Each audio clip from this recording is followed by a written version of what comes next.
پدر، شخصیتی هستی که هنگام خردسالیم به من هستیت را بخشیدی.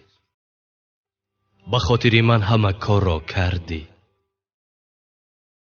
روزهای سرماه کار کردی تا پایم پوشیده باشد، شبها خانه ام گرم باشد، لباس بر تنم باشد.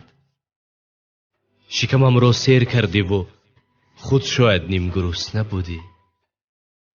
پدر، نفری هستی که در خردسالیم پای افضال کلانت را می پوشیدم و هوست می آمد. عینک‌های بزرگت را از چشمانت می گرفتم و در چشمان خردم می گذاشتم. می خندیدی.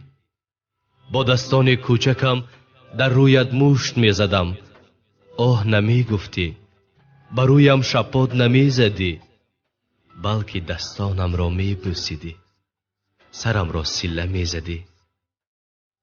از در که وارد می شدی مرا با آغوش می گرفتی و می خندیدی، در حالی که شاید آن روز هزاران بلا و غم و اندوه بالای سرت بود. برای من می خندیدی تا گریه را نبینم، در حالی که غم و عذاب و کمبودی حیات گلویت را می فشرد. برای خودت در این زمین آینده ای را هم شاید نمی دیدی، ولی به خاطر آینده من زنده بودی. پدر جان، عزیزی خاندان، نوری چشمان، تکیه‌گاه و امید و هستیمان، همیشه دعا گویم به درگاه خداوند که هرگز بیمار مشوی. بیمار مشو پدر، بیمار مشو پدر، بیمار مشو پدر.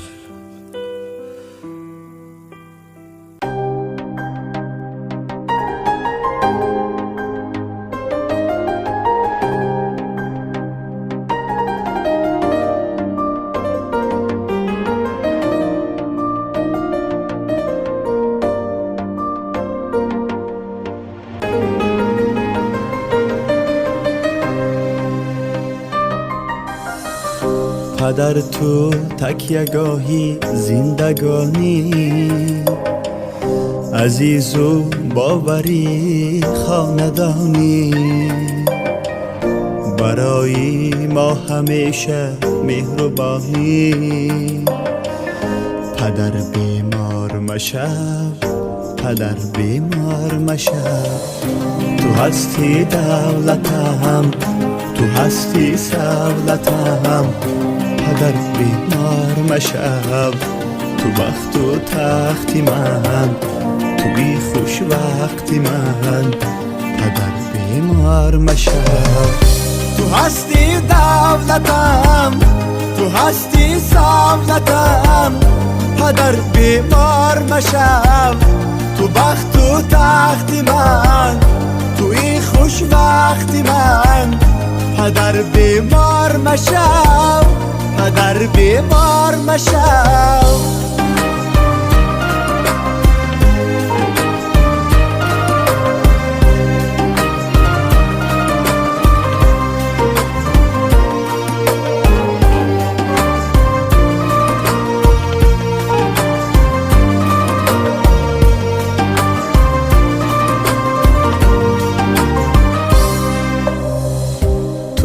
دستی دعایت ره کشایم، تو مهر و هم محمی آرزو سمایم.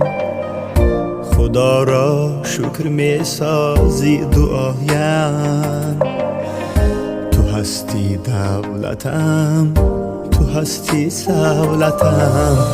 تو هستی دولتم، تو هستی سولتم. پدر بیمار مشو، تو بخت و تخت من، توی خوش وقت من. پدر بیمار مشو، تو هستی دولتم، تو هستی سولتم.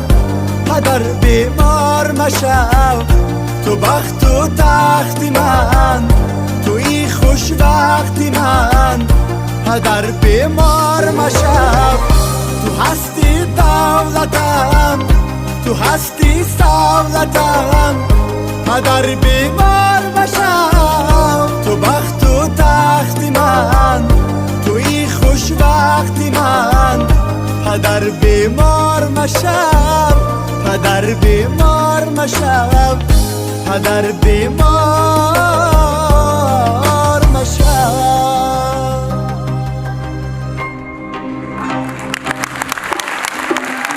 تشکر زیاد تشکرهای زیاد رحمت. پدر جانهای ما اصلا بیمار نشوند.